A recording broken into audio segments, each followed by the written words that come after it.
Thank you. Thank you, everyone, for being here. Obviously, the Chamber of Commerce is putting this evening on to have the 6 candidates talk to us about their views based on certain questions. The good news is, based on the questions we have, we should be done by about 12:30. Just kidding. We're only going to go to 8:30. Based on the calculations that we have from Einstein, we should have about 12 questions we're going to ask. There's a lot of questions here that are duplicates, but we will get to audience questions. We have Chamber's created a few questions, but we'll get to, I think pretty much based on what we see here, I think we'll get everything answered that people are looking for based on the questions. The format tonight is going to be pretty simple. We're going to allow each candidate 2 minutes introduction. Again, we should have about 12 questions depending upon the timing. Each candidate has 1 minute to respond. We will start with Sean because it's alphabetical. He'll answer the first question. Next question will go to Marta. It'll work down and then come back. So each person in the group will be able to start off with a particular question. We do have a timer. Bonnie? So again, there's 2 minutes in the beginning, 2 minutes at the end, and 1 minute. She will flash a little sign at 30 seconds, reminding them that they have 30 seconds left to speak. We do ask that you finish up appropriately so we get as many questions in as we can. No applause from the audience, please. Keep your applause to yourself. Let's get through the process and get as many questions as we possibly can. And I did want to say before we start, the mission of the Chamber, the Cloverdale Chamber of Commerce, is the community leader to promote favorable business environment, improve the quality of life, and stimulate a vibrant economy, project a positive image for the city of Cloverdale, and support orderly daily growth. That's what we do. And that's why we're here today, and that's why we'll continue doing events like this and other things to help promote our community and make you all be proud that you live in Cloverdale. Ms. Nina, do you have anything to say? I think you summed it up nicely, Ron. It's my work wife. Stop. Everybody ready? Yes, sir. I think we're ready to go. So again, you each have 2 minutes. Bonnie's your timer right there. And we're going to ask you for 2 minutes to tell us a little bit about yourself, what you're looking forward to, why you should be voted on the council, and go from there. Mr. Bouvet? Oh, I'm sorry. You have to share the microphone. We are going to take a break in about an hour, about a 5-minute break. Let everybody stretch their legs. That'll be a little bit fluid, meaning that it could be 45 minutes, could be an hour and 10 minutes, but we'll take a little break in the middle just to take a break. Mr. Bouvet. We live there? Oh, very good. There you go. You're live. Well, thank you. Good evening. My name is Sean Beauvais, and I'm a candidate for Cloverdale City Council. I want to tell you thank you all for being here, taking time out to get involved and, find out a little bit about all of us. I appreciate all of you coming and being involved in the process. Oh, sorry, a little closer. There we go. Sorry, I don't have a whole lot of experience with a microphone. But again, thank you for coming out. I appreciate all of you coming and getting involved. Thank you to the Chamber for putting this on. Thank you for the veterans for giving us the space available to do it.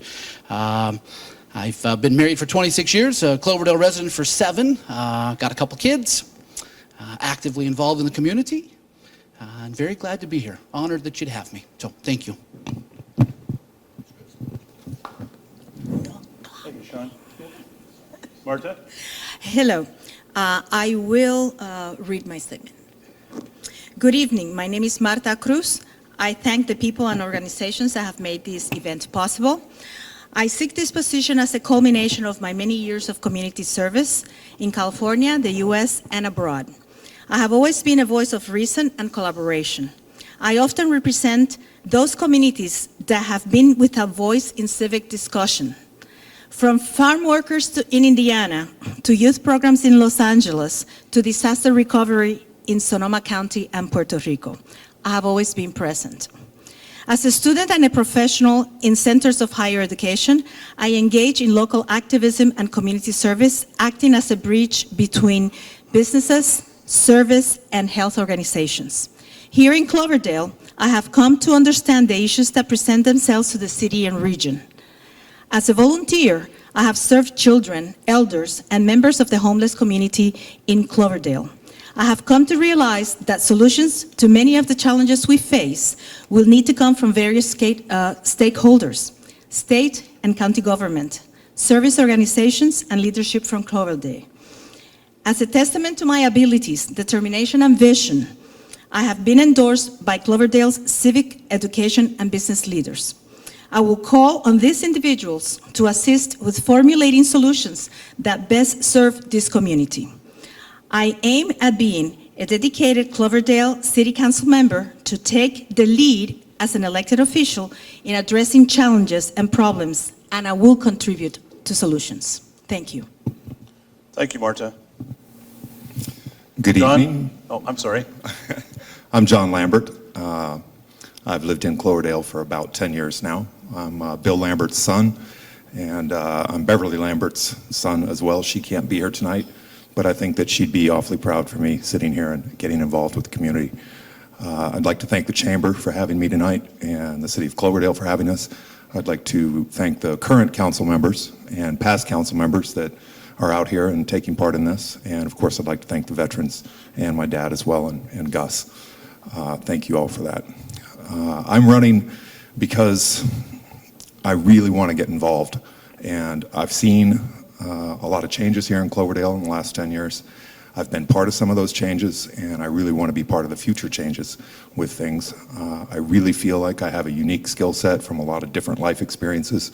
I've got a really big, strong belief in community, integrity, honesty, transparency, and always trying to do the right thing. That's a really important thing to me. I really like to try to do the right thing. I was raised in a military family, lived in military bases much of my life, and did some traveling around and seeing a lot of different things. I'm a pilot. I believe in really taking extraordinary steps to try to be careful and not mess up. I'm also really active with some of the local businesses as far as music and getting involved with arts. I've been involved with the Arts Alliance and trying to make them have a better space to be able to showcase the music and the Friday Night Live in the town.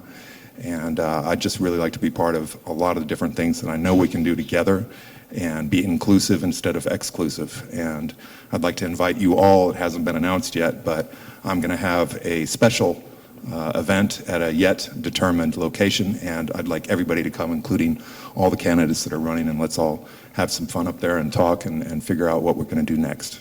Thank you. Thank you, John. Jason? Good evening. I'd like to echo my fellow candidates' sentiments in thanking you all for being here and everybody involved to make an evening like this happen. My name is Jason Turner, and I too am a candidate for Cloverdale City Council. Some of you may remember me from my effort in 2016, and I genuinely appreciate your support then, as I genuinely appreciate your support now, and Cloverdale as a whole for giving me this opportunity to try and be your next City Council member. For the last 2.5 years, I've been a member of our Planning Commission, and I do feel that a big foundation of my campaign will surround how we as a town choose to develop as we move forward, but my passions do not end there, of course. I met my wife, Robin, who grew up here. She's the youngest daughter of Don and Louise Grady, if you happen to know them, and I've been coming up through Cloverdale the last 10 years, and in 2014, we were finally given the opportunity through a lot of beg, stealing, and borrowing to get a house here in Cloverdale. And it's been a wonderful, wonderful experience to really be a part of this community. And I am looking forward to staying passionate about moving us forward while continuing to foster our growth, and keep in mind that there is a charm here that we are all so very proud of, and I don't want to do anything to tarnish that. I love Cloverdale. I know you all do too, otherwise you would not be here. And thank you. Thank you for allowing all of us this opportunity. Thank you, Jason. Michelle? Thank you to the American Legion and the Chamber of Commerce for putting this on. For those that don't know me, I'm Michelle Winterbottom, and running for the position of City Council to give me the ability to continue to serve the community.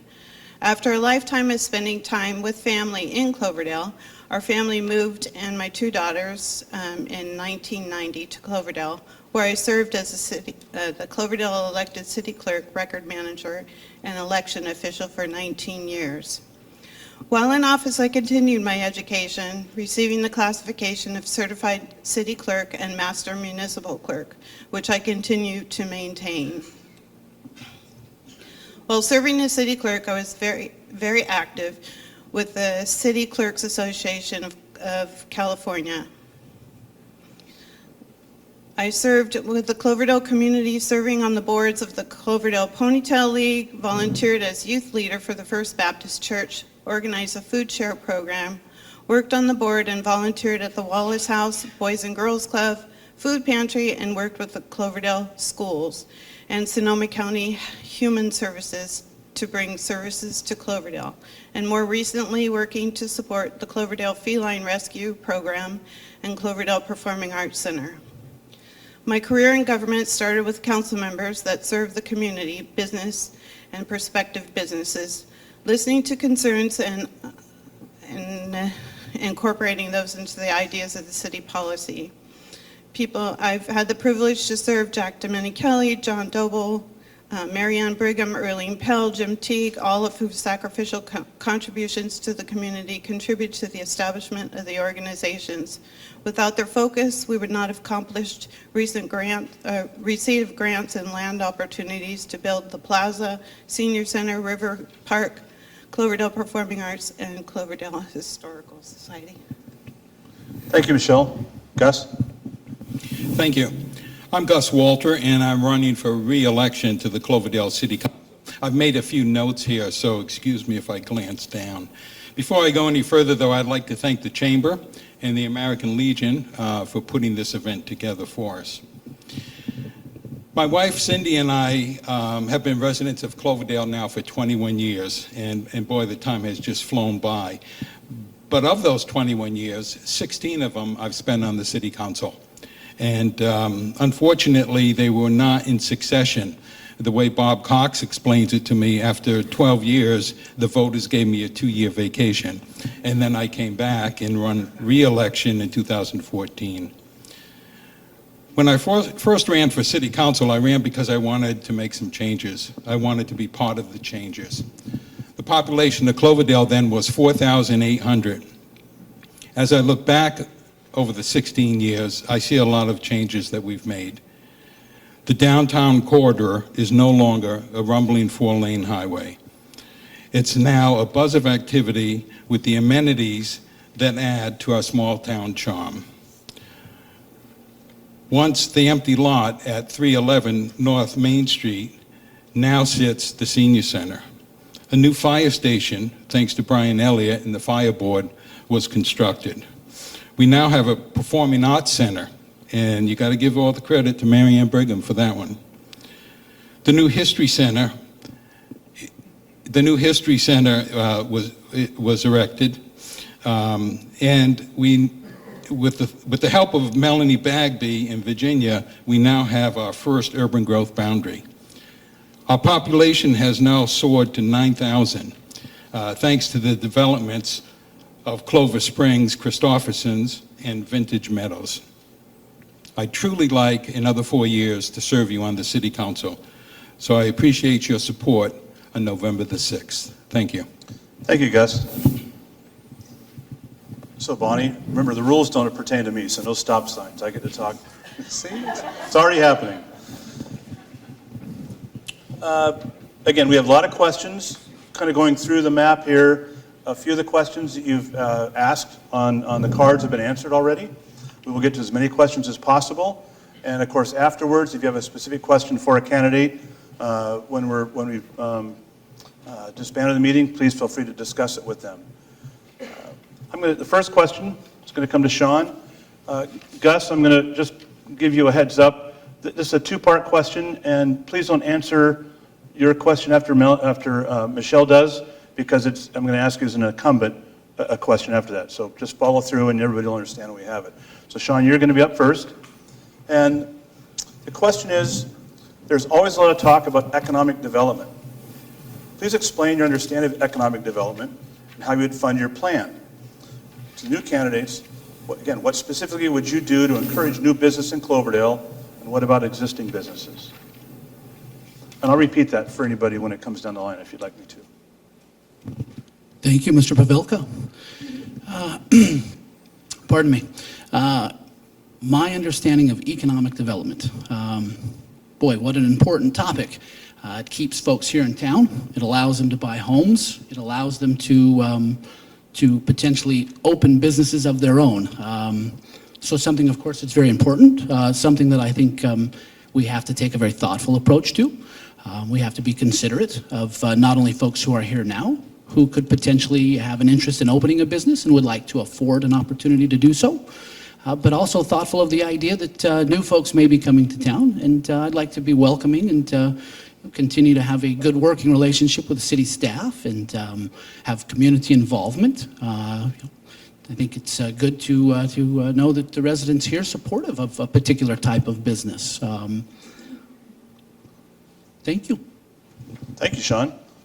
You got it under 1 minute. Good job. Marta, did you want me to read the question again, or? Okay. In terms of community development, my views and methods center around collaboration and coalition building in the areas of affordable housing, women and children's nutrition, youth safety, education, sports programs, and keeping small business and enhancing measures and practices for their success. I also foresee that we need to work with the Latino community, just as Mr. Cox did in the past with Café. I need to celebrate the development of new initiatives and at the same time seek initiatives for mixed projects to restore buildings for artist loves, mixed projects to live and work in downtown, and even a quaint hotel. So I need to remember and make people remember that we need to acknowledge that there are barriers to development, but in collaboration with other entities and as a council, we can bring jobs and we can keep businesses. Thank you. Thank you, Marta. John? Economic development, I think, is going to center around trying to retain the businesses that are here and remembering that those people that have those businesses, they're people and their families, and they're people that are part of this community. And if we keep them here, then they're going to shop here. I did some thinking on this today, and I realized that, you know, when people go elsewhere to buy things or do things in Santa Rosa or other parts of Sonoma County, let's just say that you have to go somewhere to find something to do for your kid, then you're going to do other things while you're out doing that, and you're going to shop and you're going to not do things locally. And I think an important thing to remember here is that if we can keep people here, then they're going to spend their money here, and they're going to help support businesses, they're going to help support families, they're going to help support the people that are here. And by attracting other people, you know, from a state and a county and a federal level, and going out and reaching out for funding to have other businesses come here, to have other housing built here and things like that, we're going to definitely, you know, help the community out in that way. Thank you, John. Jason? Thank you. I find with economic development that we can address it from several different points of view, each having an effect on the other. The housing we choose to bring into Cloverdale will bring more foot traffic. The types of business that we bring into Cloverdale could encourage a route buying where you started with your intention of coming to one business and now have had the opportunity to see others. I hear the community cry out for a restaurant that they can be proud of to send their family and friends that visit from. And while I believe every restaurant in Cloverdale has its charm, I find myself curious about what that wow factor is that they might be working towards. Sustainability programs with our individuals who are here already, working with them on what their successes have been and what their challenges have been while the economy has taken a wave that we've all rode together since and before 2008. I'm not trying to plug the chamber for putting this on, but I find them to be an incredible resource for finding out where the challenges have occurred to new businesses coming in, and I firmly believe that the existing businesses reach out to the chamber as a resource to try and sustain their programs. Thank you. Jason, thank you. Michelle? Talking fast there. So economic development has been around since I was in city council. I think sustaining the businesses that are here are part of the economic development. We have to make sure that's sustained. My issue on the economic development is that we need to bring businesses in here that allow the people within the community to work at the location, to utilize the industrial area, bring some businesses in there, bring some manufacturers in there so people here can work here and can, that confuses me every time I do that. So they can work here and utilize the businesses here, because most people work out of town and are not back in town in order and able to shop at the local shops because they get here when they're already closed. So I think utilizing the industrial area, getting more business owners. I know there's an issue with some of the business owners as well. So thank you. And Gus, before you picked it up, Michelle, thank you. So Gus, you have the parameters of the question? Yes. We do want to say specifically, since you are an incumbent, what specifically have you done or supported to bring new business to the city of Cloverdale? And what about strengthening existing businesses? One more time, that. So the first part of the question is, there's always a lot of talk about economic development. Please explain your understanding of economic development and how you would fund your plan.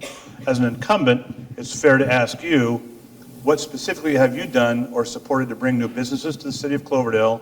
And what about strengthening existing businesses in the community?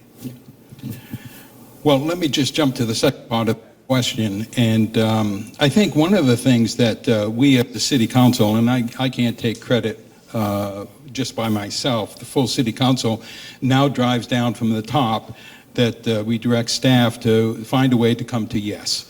When a new development or when a new business wants to come to town, we want to make sure that we're there to greet them. I've personally sat in on meetings with the Kelly and Young Winery when they purchased the Vintage Towers Bed and Breakfast and changed that into a tasting room. I think I was instrumental working with city staff for the Dahlia and Sage folks to get moved into that building. Barry Hoffman, I sat in on some of his meetings that he had with the city before he started construction on the Silverwood building. So as far as retaining businesses, I think, we have to consider how people manage their business too. If they manage it properly, they'll have success.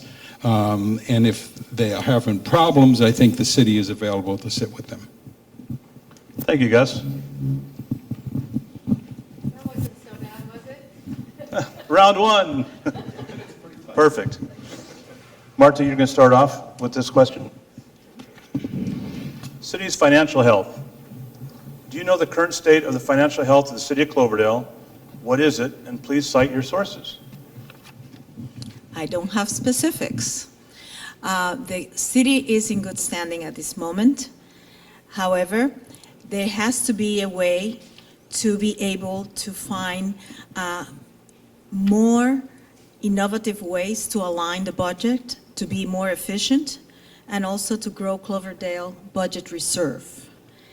I don't have a source other than the city webpage and also the Economic Development Board reports on Cloverdale.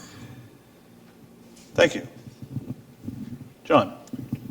Could you repeat the question, please? Yes, sir. Do you know the current status, the current state of the financial health of the city of Cloverdale? What is it? And please cite your sources. I have a little bit of information on the financial health, and most of that comes from the city website.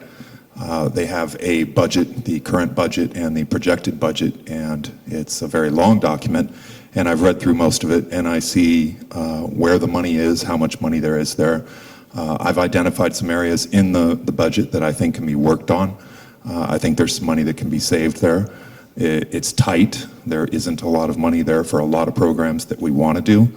I have some great ideas, I think, for raising some funds, for going to local business owners and people outside the community to try to get some funds coming in to develop some programs for things like the police station, the skate park, building some new low-income apartments. But, specifics on the budget, that's something that I don't think any of us are going to really have a good idea until we get in and start talking about and seeing what those numbers are. Thank you, John. Jason. Thank you. I attended the budget planning meeting earlier this year. It took place at the fire department's conference room. And while the city does have money currently to offer some services, like I believe we were able to repair the roof on CPAC, I think we were able to offer some funds to the Cloverdale pool. There were certain aspects of the city where difficult news had to be delivered. Specifically where I want to try and find some solutions for us had to do with our public safety and our police department. Chief Kramer is petitioning for us to get a lieutenant to kind of change some of the structure of how the exempt and non-exempt employees work within the police department. And without going into too much detail, I want to try and ensure that Cloverdale raises diverse funds to fund some of the bigger picture projects that we want to have without solely relying on, say, bond measures and stuff like that. And it reverts me back to some of our economic development. The more diverse we can be with the income we generate from different levels of tax without leaning too heavily on one, the more sustainable we can be. Diverse revenue streams are always going to at least help when the economy does its dips or its peaks and its valleys. The more diverse we can be while still maintaining the fact that not everybody wants everything everywhere. Did you put the stop sign up? Oh my goodness, forgive me.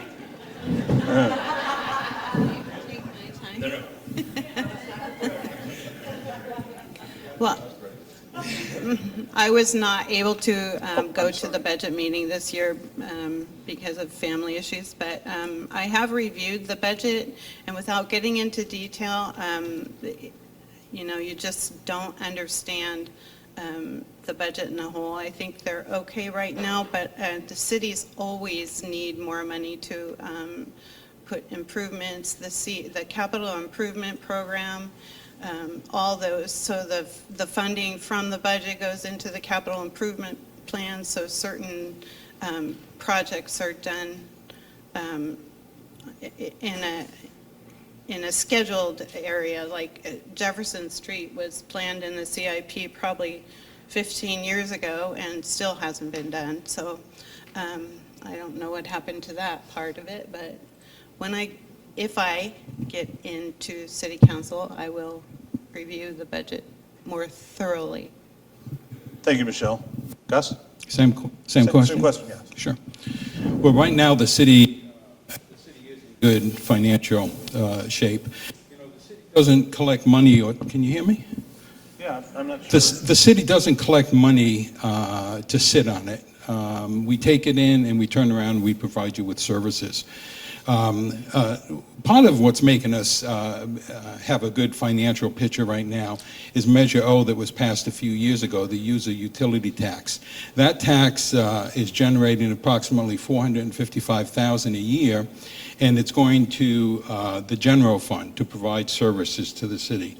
That, unfortunately, has a sunset in 2022, so we have to find a way to replace that income.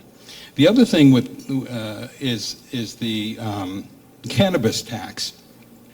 We haven't seen anything from the cannabis sales yet, and quite frankly, I'm not relying on that as a city council member. That would just be a windfall. We need to be diverse. I think Thank you. Thank you, Gus. Sean?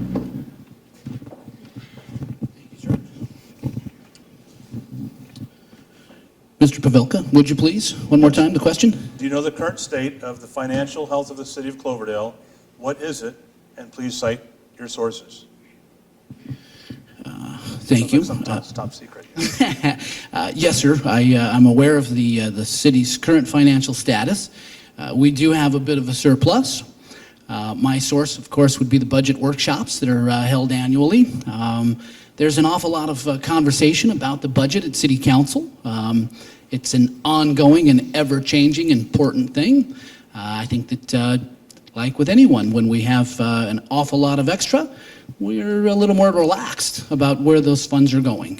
When things get tight, we pay a little closer attention to what needs to be adjusted and where we need to make changes. You get all the, I know that, what was the current status? My source. And you've identified that, Sean. Very good. Thank you. Very well, thank you.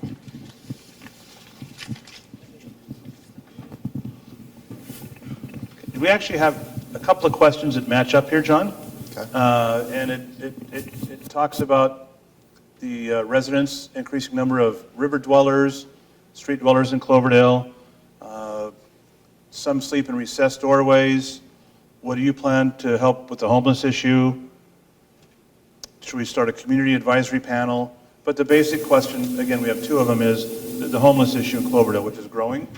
There seems to be no solution, apparently, and would like to ask, as we go up and down the candidates, what would you like to do? What do you have some solutions on dealing with the homeless situation in Cloverdale? And not just in the city, but obviously in the area, in the region. Boy, that's a tough one, and I know that a lot of people at the table here sat in on the meeting, the homeless subcommittee meeting the other day with the city.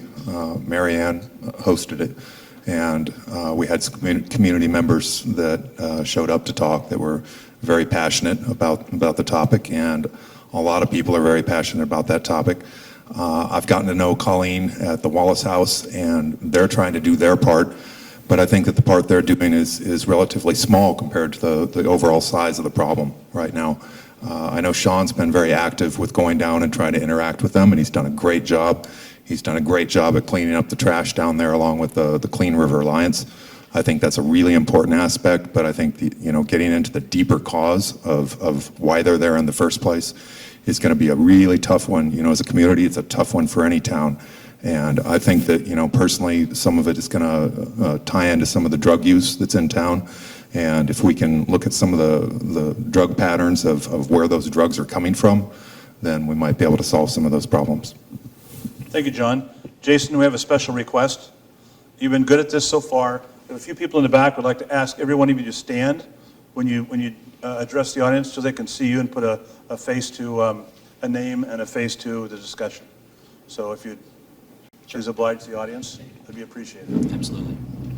I think we can all agree as a city that we share compassion for the topic of homeless individuals. I think we can all agree that they're people first and have a hard time finding a place to lay their head at night second.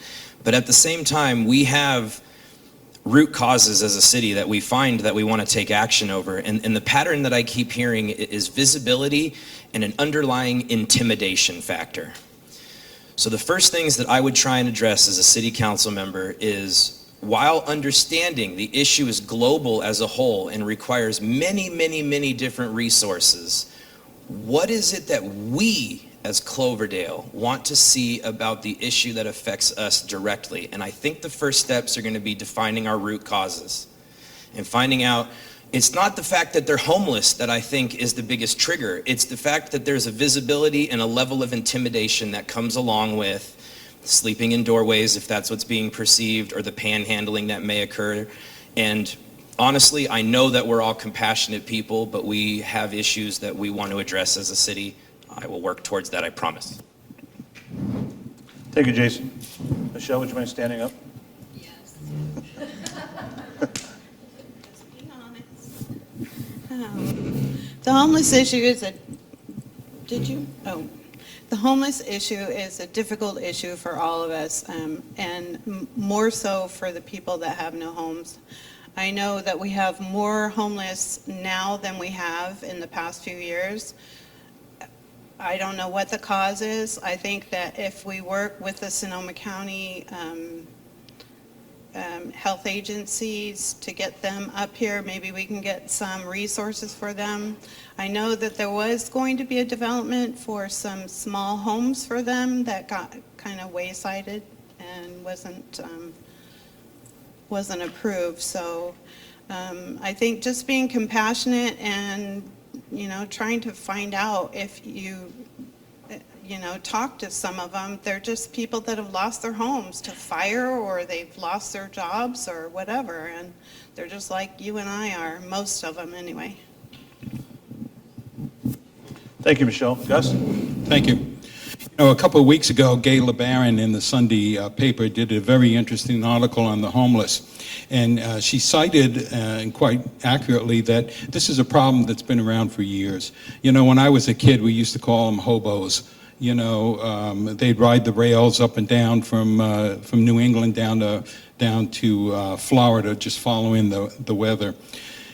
It's expanded, and it's continuing to expand. But Jason's absolutely right. We have to use some compassion when we deal with these folks. And Sean, thank you for going down to the river there and helping them and giving them words of encouragement. I don't have a silver bullet that's going to solve this problem. I just know that there's layers of homelessness. There's those that want to do drugs, do some stealing to get their drugs. I think the police department is on top of that game. They go down there a couple times a week in twos, and they've already made a few arrests of people that have had outstanding warrants. And I'm hoping that that spreads through that community, that if they have an issue or they have a warrant, that they'll go ahead and move on. And then there's those that really don't want to be homeless and are in need of human services. And for them, we have to guide down to Sonoma County. Thank you. Thank you, Gus. Sean, you can stand up. Of course, yes, sir. You can stand in your chair if you'd like. No, sir, thank you. Gentlemen, thank you for putting me on the spot there. So my approach to the issue has been a very much put my shoes on and go see what's going on. Boy, what a multifaceted, complicated issue. You have some that are unfortunate, some that are unable, and some that are just flat out unwilling. We have organizations here in town, the Wallace House, St. Peter's Church, that offer every service imaginable, bus tickets, mental health, a warm room for the night. The trouble is, it is very multifaceted. It's going to take time. And I believe that it's going to take all of us as a community being actively engaged. More workshops, more conversation, more engaging our homeless transient neighbors, more identifying what is your problem, what is your issue, how can we be of service. Thanks. Thank you, Sean. Marta?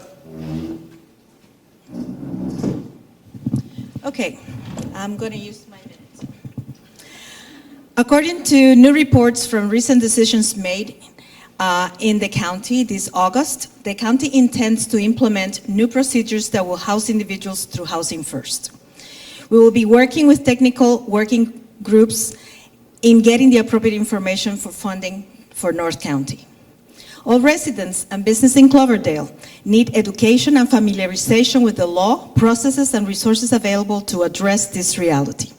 Homelessness is not a crime. Collaboration is a must, as well as respect for the dignity of private property and the individual. I will address this issue with the spirit of collaboration with all stakeholders, recognizing the multiplicity of problems that contribute to homelessness. And thank you to Sean and the Clean River Alliance. Thank you, Marta. I think it's time for our next question. I actually have a question here which I'm going to answer. Because it doesn't need to go through the process. It says, regarding a decision in which a council member has a financial interest, how would you maintain your neutrality? That is not set up by the council members. That's a law in the state of California. They must recuse themselves. So if in fact they're involved in a situation, if it's in the city of Cloverdale, if it's in the county supervisors, if it's a state capital, you must recuse yourself if it has personal interest for financial gain, personal gain. So I just want to make sure we got that answer out there and everybody understood that, rather than going through a 6-minute process of saying the same thing. Oh, thank you. Cannabis was legalized in California in 2016. The City Council adopted an ordinance regulating it last year.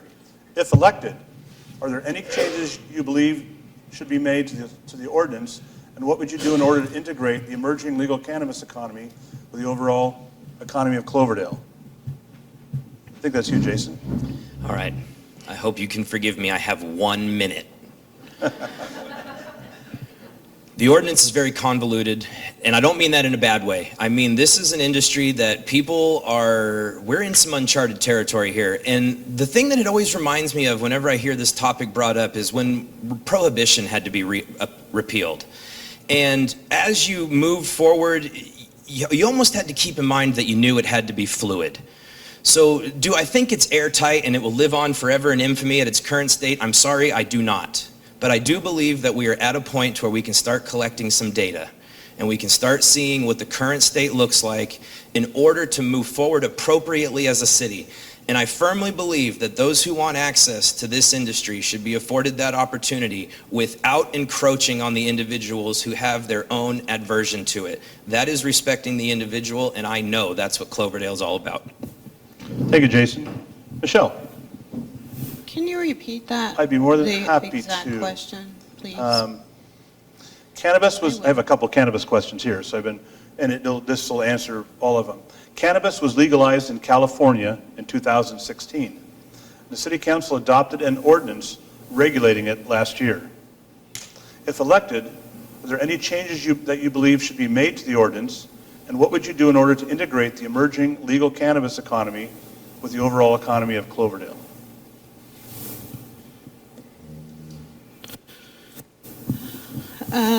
That's a difficult question. During the last meeting, the council has decided to bring us, well, they put the ordinance on hold, and then during the last meeting, they're changing the zoning for the downtown commercial to remove cannabis from the downtown commercial. So there are a couple of places where we can now have cannabis, and they're already in existence. And so I don't know what the council's bringing back. I believe that if there was a project or that the issues, I think the only thing that I would change in the ordinance are state regulations, just tweaking, but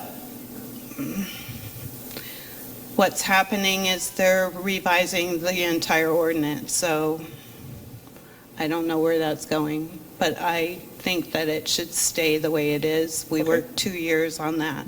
Thank you. Michelle? Gus? Thank you. Well, you know, some people have heard me say this before. I've said it many a times at the city council meeting, so let me do it one more time.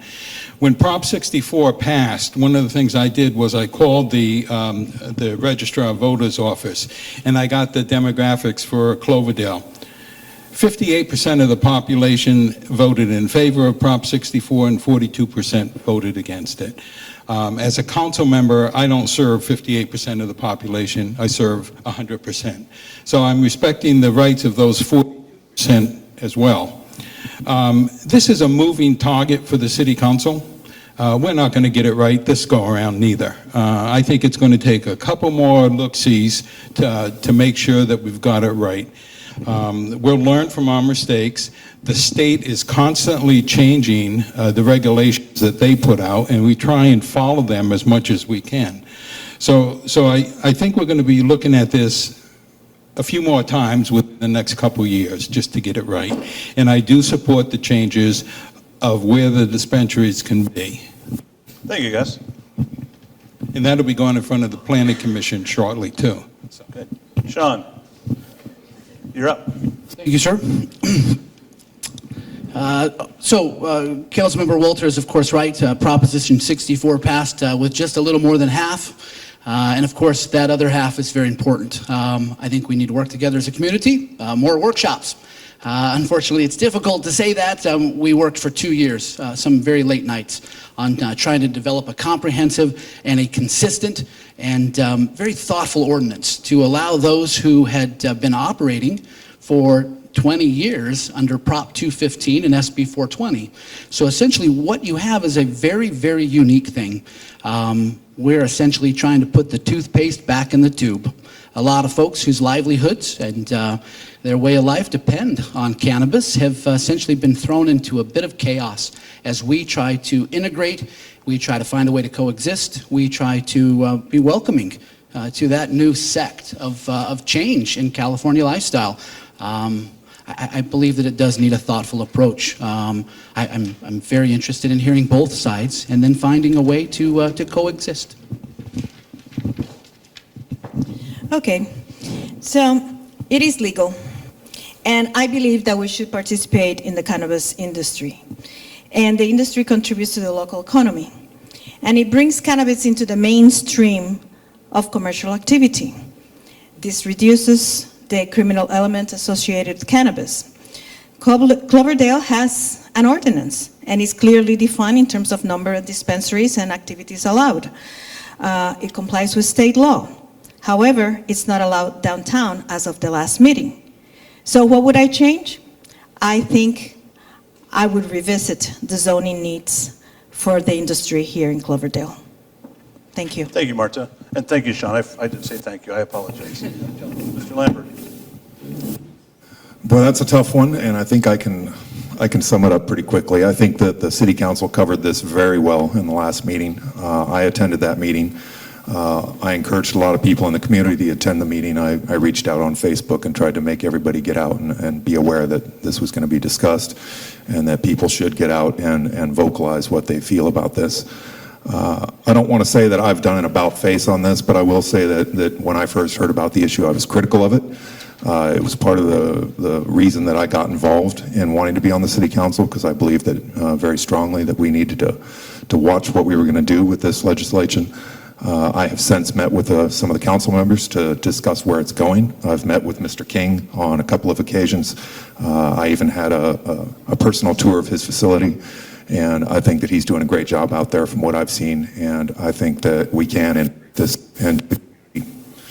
I think it can be done. I'm excited to see the money that's going to come from it, and I hope that it doesn't increase any problems, and I hope that we don't have to increase any, expenditures on the police force to try to watch it. But I think he's doing a great job. I think we can do it.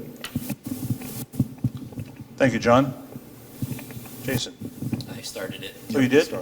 Oh, that is fun. Okay. I'm trying to keep track up here of all this. Okay, Bonnie, I'm going to answer another question, but I'm not going to take 5 minutes or 2 minutes. There's a question here. It says, housing in Cloverdale density. How many houses would you like to see per acre and why? I will just say simply that this is a question that really can't be answered by anyone in particular. There are a lot of other rules that will change that. There's California building codes. There's CEQA. There's you've got other issues that are going to allow you to make those changes. So the city council in Cloverdale can't wake up in the morning, again, if it's Santa Rosa, Oakland, and just say we're going to make these changes. There's a lot of things that have to fall into place to make that happen. So I just want you to know that whoever put this question up, we want to make sure we answered it, and you understood as a community that that's not something that the city can make changes in unilaterally. Is that correct, David? That's correct.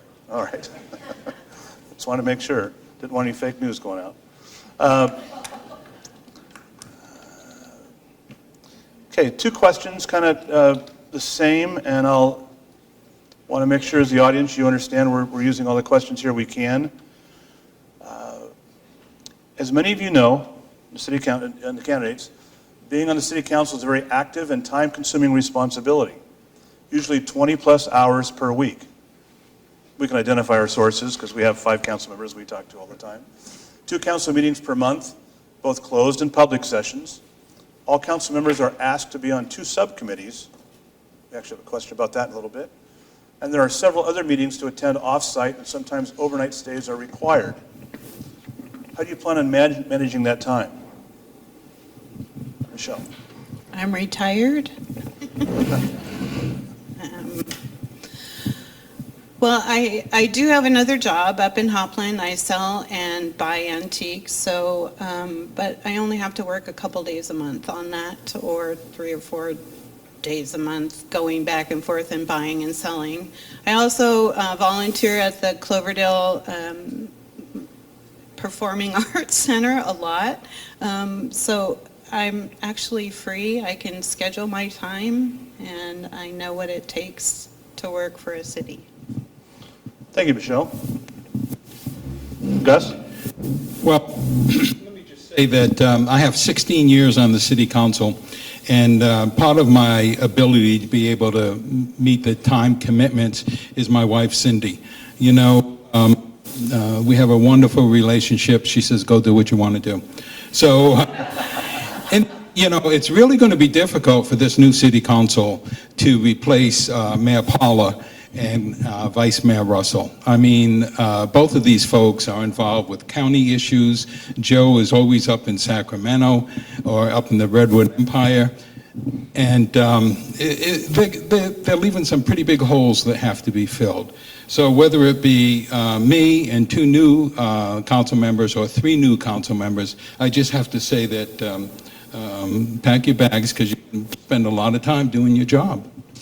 So. Thank you, Gus. Mr. Beauvais?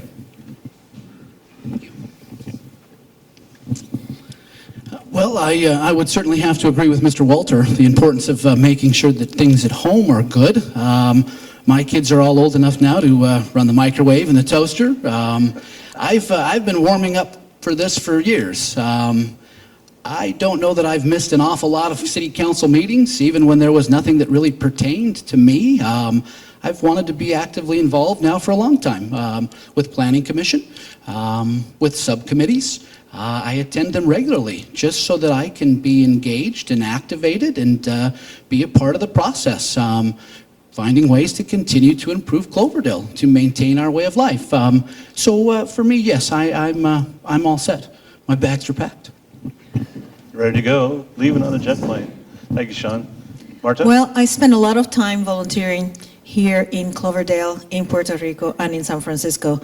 So it's much better to be close to home and do all the work that the city needs and to represent the city. It's essential that we have a presence, and I intend to be as active and as present as possible in regional and state affairs for Cloverdale. I do have the time. Thank you, Marta. Mr. Lambert? I think that's an excellent question, and it's easily answered by me. I'm single. I don't have any kids. I'm essentially self-employed, and I will give this 100% of my effort. I will be available at all times. You can come find me no matter where I am. Talk to me, ask me questions, email me, call me, stop me when I'm walking down the street. I'm going to be on even when I'm not in Cloverdale. When I go outside of Cloverdale, I'm going to talk to people about Cloverdale. I'm going to try to get people to come up here and do things in Cloverdale. And I'd love to do this job. It's what I've been thinking about nonstop since I decided to run. 100% committed. Thank you, John. Jason? Thank you. I have to be absolutely in agreement with my fellow candidates when I say things along the lines of this cliche, it takes a village. You'll see some of the challenges I'll face right on my walking material should you choose to take some of that with you today. I have an almost 2-year-old boy. Some of you may recall during the previous election, my wife was very pregnant supporting me on the campaign trail. And that little fella joined us in December of that year. I'm very fortunate that I found Cloverdale with my wife's family choosing to call this their home as well. And between Grandma and who is Nan, by the way, she will kill me when she sees this on YouTube. Let me assure you, Nan. She has her Nan and his Pop. And everybody understands that this is for the better of Cloverdale. And when you put yourself out there and when you give that level of time, the support system stepped up. And so I'm ready to give you everything I've got and then some. Thank you. Thank you, Jason. I want to thank everybody so far. I mean, we are at 5, we're good on 6 questions. We are on time, 7:22. Looks like we might get through all of our questions. And we had 2 bonus questions that I answered, so good stuff. All right. Smart growth is a common comment from the candidates. Can you give me 3, not me, can you give us 3 examples of how smart growth looks within a balance of industry, small business, and housing? Thank you. Thank you, Gus. You know, earlier, I guess the question that we didn't get to answer revolved around density. And I'm a strong believer that there's a balance between quality of life and density. You can't cram too many homes on a parcel. But I think a smart growth is, for example, the transit-oriented area that we have outlined. Those homes should be high density because they're going to support the downtown and they're going to hopefully use the smart train when it comes. So the industry, we've seen places like in Windsor on the town green where they have the live-work situations. In theory, that's a good concept. Unfortunately, it doesn't work because usually the homes up top are so expensive that the folks down down below working in the storefronts are not making enough wages for that. So finding the right balance, you know, you have to do a lot of infill in Cloverdale. Geographically, we're kind of landlocked. You know, we've got the river to the east, we've got the hills to the west and to the north. To the south is our industrial land. So infill is going to be very important for us. Thank you, Gus. Sean? Let me read it again, or? Please, yes. Okay. Smart growth is a common comment from the candidates. Can you give us 3 examples of how smart growth looks within a balance of industry, small business, and housing? Sure. I seem to have lost things here. Uh-oh. I can scream, or do you think you help me out there? It's dead. Yeah, grab the one in front of Marta, please.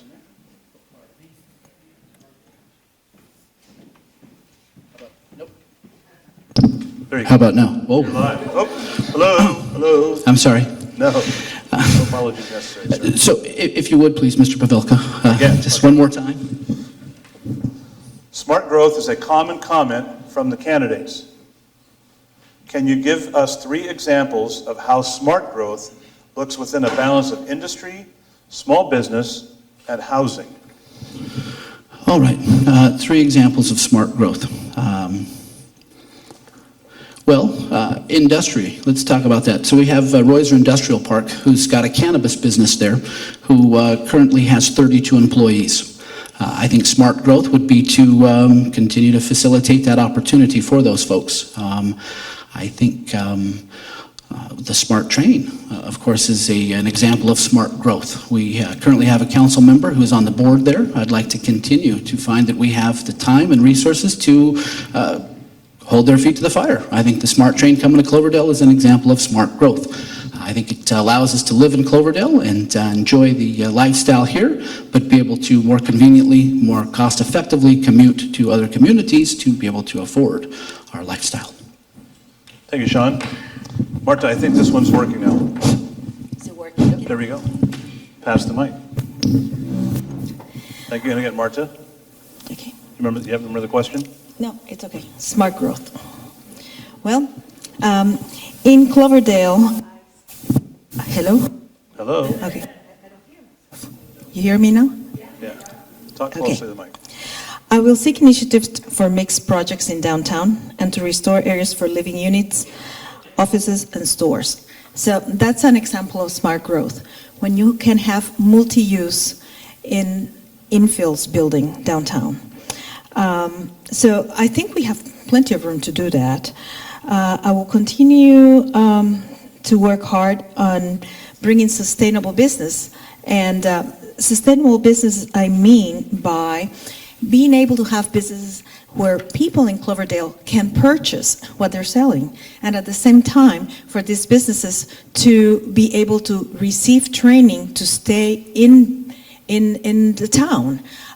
We want to make sure that it's not only in terms of economic sustainability, but also in terms of protecting the environment and serving the true people who need to come to their restaurants or stores, etc. Thank you. Thank you, Marta.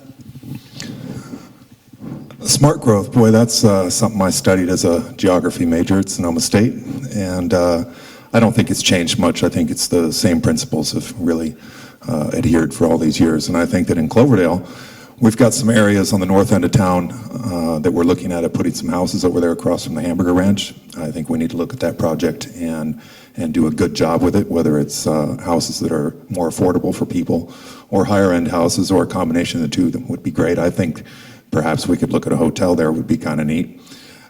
We've got some areas on the south end of town that we're looking at annexing the land down there, and I think that's going to be a real important thing to look at what we put there and how we structure industrial businesses that are coming there, residential businesses. I'm a big fan of mixed use where people have retail and residential located next to each other so people don't have to get in their cars and drive around. I like it when you can go out and walk and get things. I think that it's going to be a really tough thing. You know, Cloverdale doesn't have a lot of space available to grow, and the space we do have, it's going to have to be used effectively. Thank you, John. Jason? The way I try and view it in my head is Cloverdale's budget is a 5-gallon bucket, and the different levels of growth that we could put could be spigots that you turn on, and depending on whether you're heavy into industry, heavy into commercial, heavy into residential, those spigots are going to be turned on at different volumes. And then of course you got to plug a big hole in the bottom of the boat because we got to spend money as well. The bucket, forgive me. So as I think about development, I hear from different leaders within Cloverdale, and I say leaders because they've either ran their business for a long time or they've represented the city in some form or another. And to grow responsibly to ensuring that one level of growth does not choke off another, I think requires a lot of planning early and speaking with developers very early about the needs that we are addressing. And if we can get to them to check those boxes that we need to keep the spigots going evenly, filling the bucket with water, we can still be perceived as an easy place to do business. We have to get there early, is my opinion. Early communication, keeping an eye on the spigots filling your bucket. Thank you. Thank you, Jason. Michelle? So smart growth to me is building a little community where everybody has their little houses, but you always have your green space. But mostly smart growth to me is ensuring that before the development is approved, that the water be, that there's enough water for everyone. I mean, I hate that some developments put in like 20 houses in this little lot and then provide no parking. So I like the mixed use though. I like it where the businesses are down below and the residences are up above. And I do like the Windsor Green. I like it out there. I don't think they need to be that expensive, but that's just me. Anyway, I think smart growth is looking at water too. And if the development has a way to put a reservoir on their development when they're developing their property to ensure that they have water for reuse or whatever, and reusing water.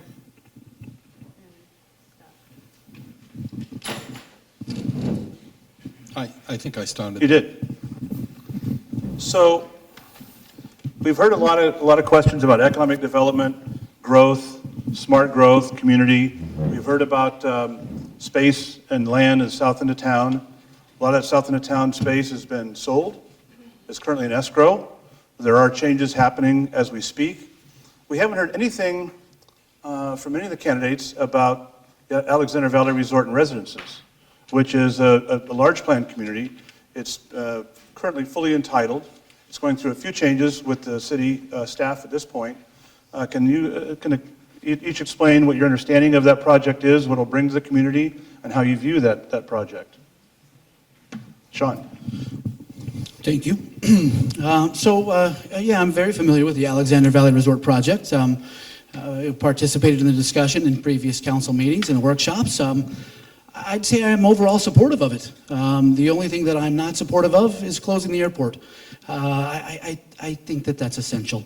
If there were a way to find balance, if there were a way to find that project could move forward in a sustainable way, in a way that I think met the overall idea that Cloverdale was accepting of it. There were some issues there with previous plans and what they wanted to bring as far as a retail. There were some questions. I think in the future I would see more workshops. I think more community involvement to really hone in on exactly what it is Cloverdale we want to see out there.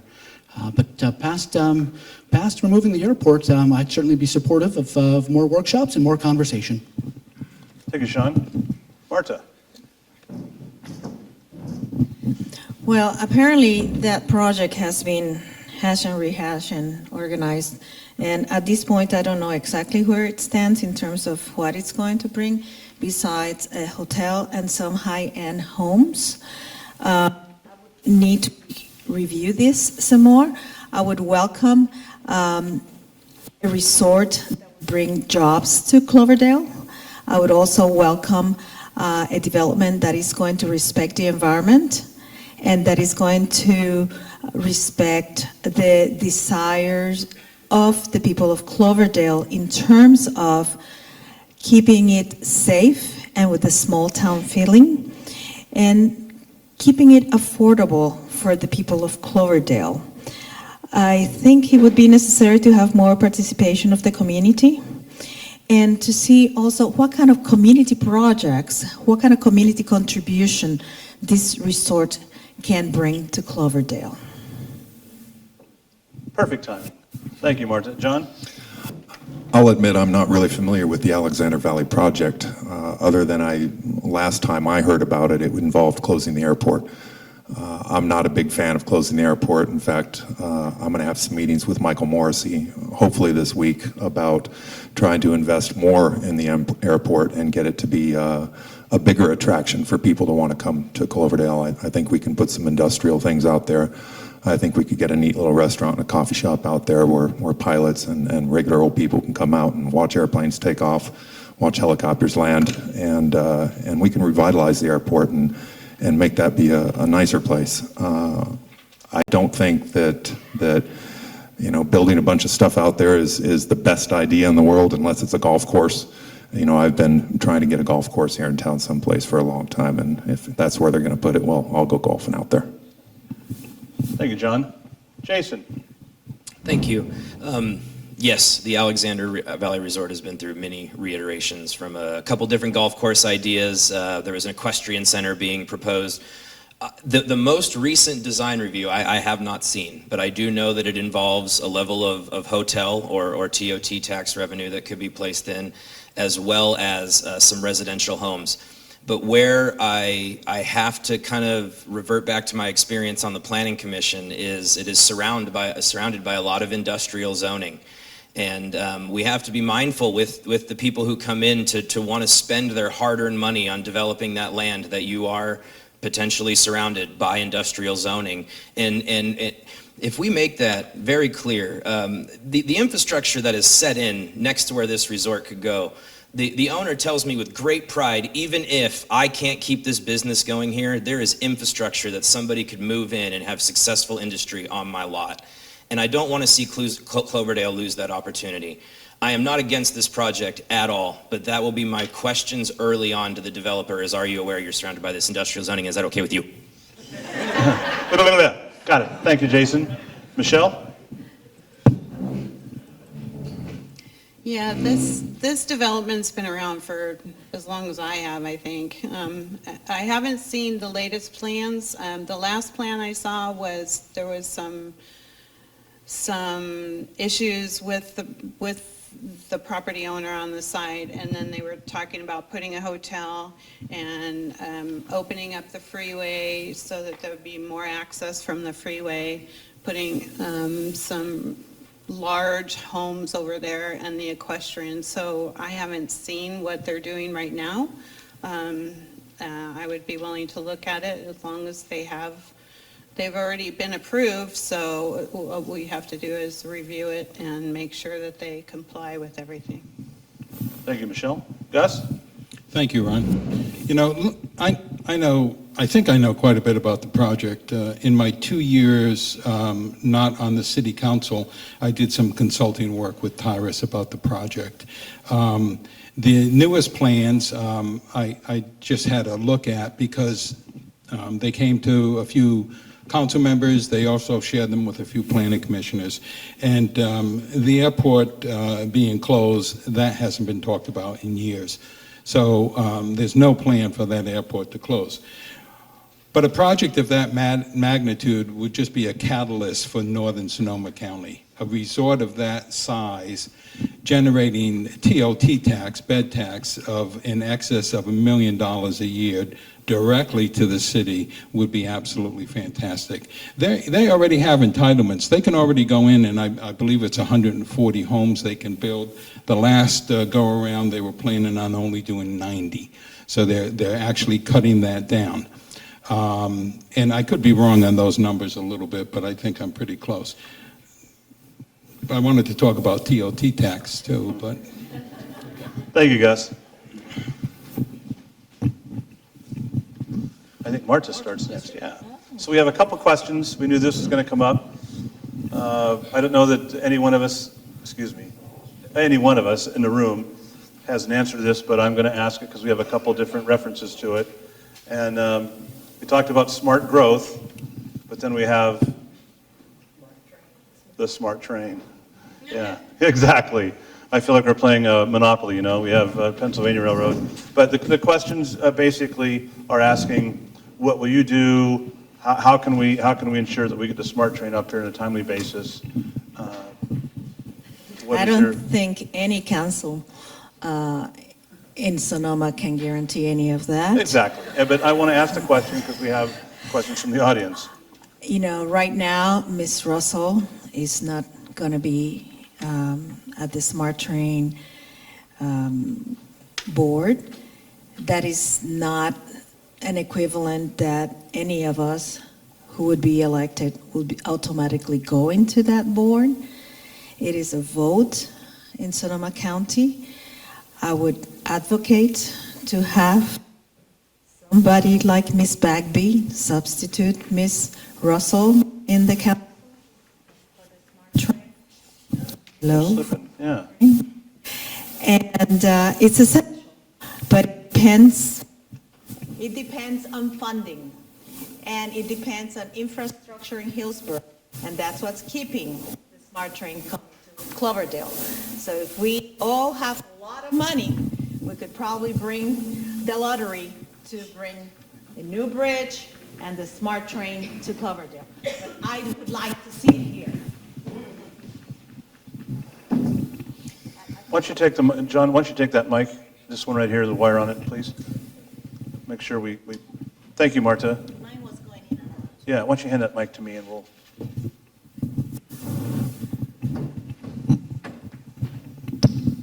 This has a switch, by the way. It's a little bit hotter. Smart train, boy, that's an awesome thing. I love planes, I love trains, I love automobiles. I want to be a part of that committee. When Carol leaves, I would love to be a part of that process. I would absolutely cherish going down and working with whoever I need to work with and convince them that we need that thing here sooner rather than later. I think it'd be great for this community. We've got the train station that's built out there already. It looks wonderful and it's just waiting for a train to come. I plan on making a series of videos that are going to be promotional for John Lambert, and they're going to involve railroad tracks. We'll say that much. And boy, that'd be a really cool thing if we can get it here. And I've actually, I think I asked Gus or it was Marianne, if there's something we could do with that train station until it does come. Maybe as a temporary thing, we could put in a coffee shop or some sort of fundraising events or something to increase awareness on the county level and state level, and let everybody know that we want to see that train get here as soon as possible. Thank you, John. Jason. Understanding that SMART faces hurdles south of us before it does reach north of us, I will not give any unnecessarily opposition. I'm not opposed to SMART Train. I will be a proponent when the opportunity presents itself to speak on behalf of Cloverdale for the county, for the funding that may be coming out. I'm still trying to understand some of the news that's broken lately that SMART Train has been afforded more funding to come up through Geyserville. I know it caused a lot of conversation about in 2008, Geyserville voted to not have a stop, which would invite Cloverdale to be a primary stop for places north of Healdsburg. And I will promote it the absolute best I can. I know Cloverdale's been waiting for it. I imagine we're going to have to wait a little bit longer.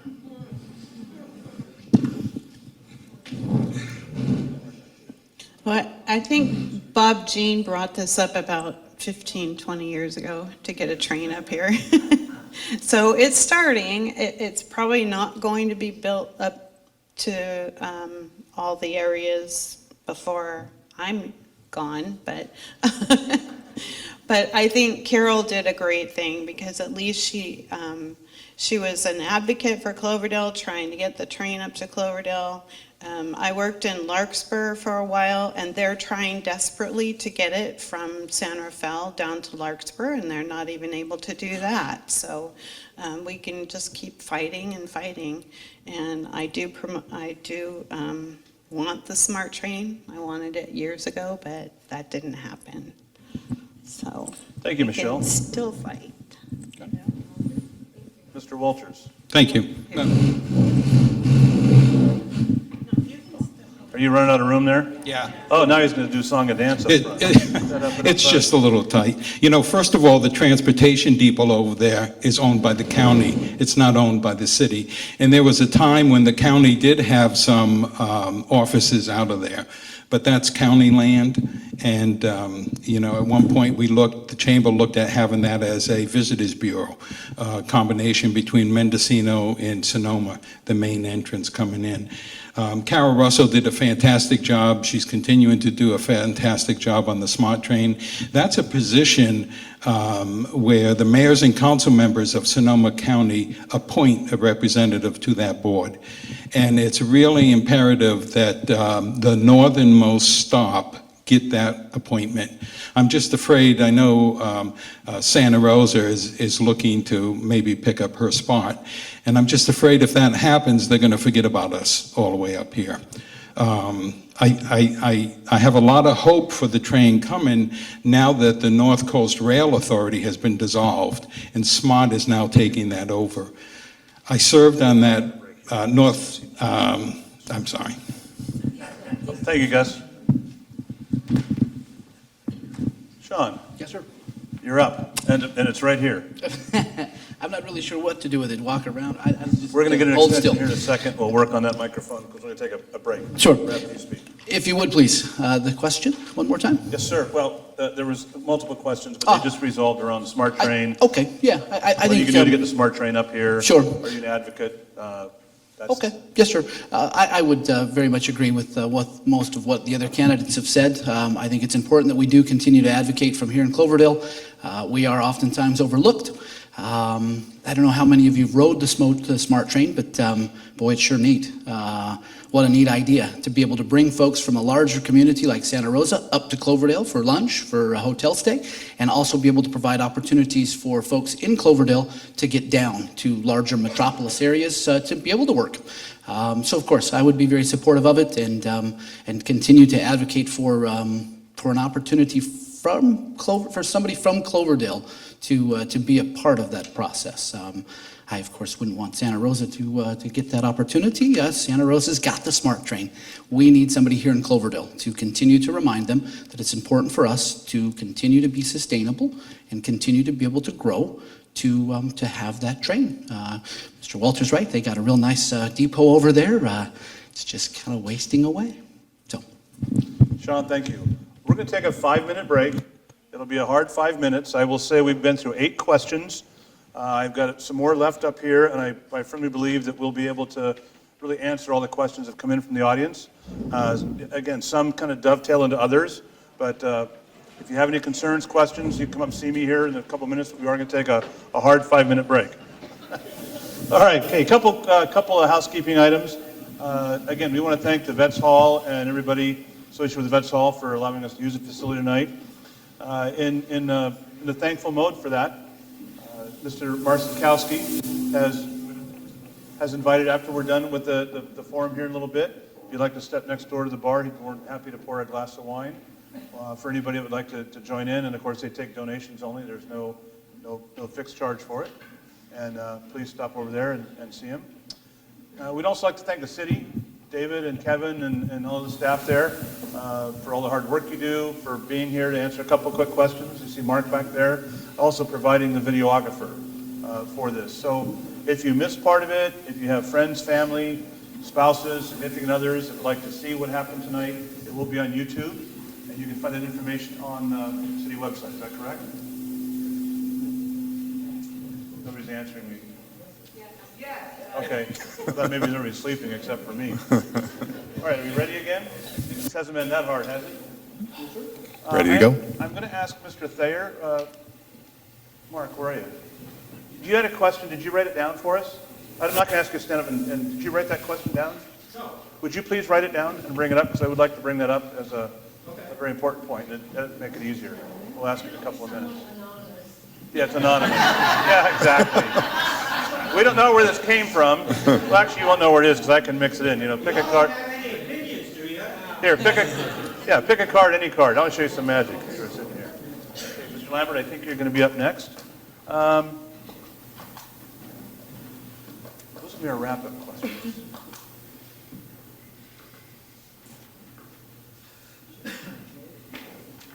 Yeah, all right, so this comes up every time we have an election, and I think it's a very valid point, is it kind of goes back to economic development, it goes back to the state of the city, the things that we want to do with the city.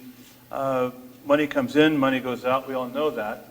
However, one of the things that this question is addressing is we are seeing very little repair of the streets. Money is going to, again, various things, and yet the streets seem to be in somewhat disrepair and not always making all the residents or the tourists happy as we look at bringing more tourists into town. John, can you discuss what you're feeling about street repairs and how you think you would fund repairing the streets and putting money into that coffer? Sure. So I do a lot of walking around town, and when I walk, I try to notice things like streets, sidewalks, crossing areas, stop signs, all those sorts of things, the way cars are parked, and I'd like to applaud the city on a job well done on painting the curb red over there on Eldridge. I think that was a really necessary project, and I'm glad to see that got done. I know that we got a new stop sign and crosswalk put in over at Washington and 2nd. I think that's awesome too, and a lot of people have been very happy to see that go in.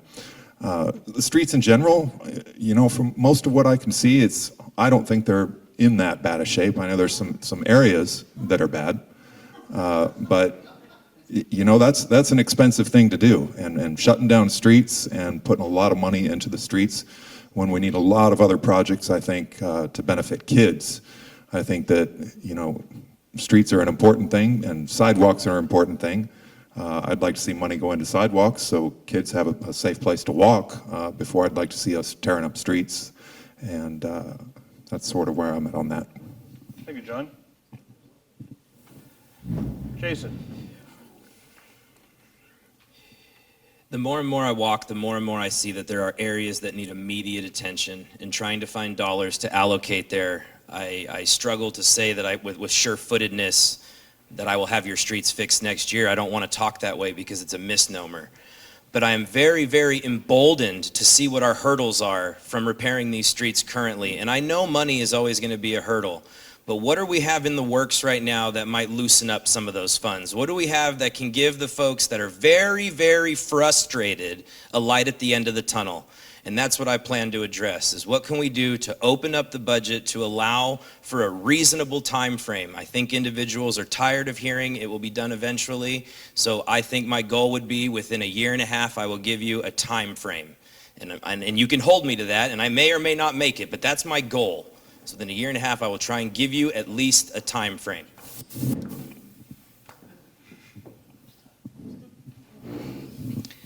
So the street repairs are in the capital improvement projects, and they have a list of all the projects and the amount of money. I know Jefferson Street was in disarray 20 years ago, and they had it in the capital improvement program, and then it got taken out of it, or the CIP actually was dissolved at that time. So I know some of the streets require major rehauling. So when you see them surfacing streets and not repairing the big divoted streets, it's because it's way more expensive to do that, and it's less expensive to do the slurry seals and seal the streets so that they remain and they don't get the divots in them. So they do have a program. I have not reviewed it yet. I would really like Jefferson Street and over in that area fixed up, and I'm sure there's way more over in Tarman as well. Thank you, Michelle. Gus? Thank you. Has Don Goodman gone? Oh, I'm embarrassed, Don. I really am. That whole intersection, your street right there on 4th and Josephine, it's a mess. I'm just so embarrassed that there's no money to fix that intersection. We're anticipating, of course, that SB 1 provide us with about $150,000 a year. That's a 10-year program, so we'll probably walk away with about $1.7 million. That's in 10 years.